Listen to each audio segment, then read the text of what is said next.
The 2025 budgeting plan for the Ministry of National Defense was made available online Monday morning, sparking attention for cuts to the number of troops to be stationed in the outlying islands. According to the official document, there will be 15% less soldiers to Penghu in 2025, a decrease of more than 1,000 people.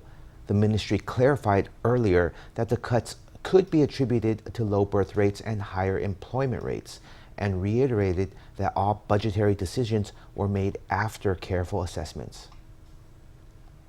President Lai-Ching-te stopped at Penghu to recognize troops stationed on the archipelago.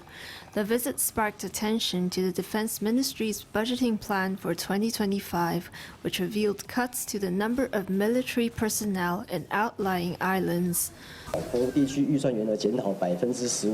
The number of personnel to the Penghu region has diminished by 15%. This is mainly due to lower birth rates of recent years and more hiring by businesses, among other factors.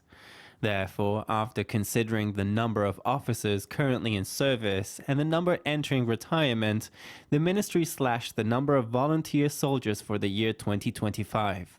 This year, 7,185 military personnel are stationed in Penghu.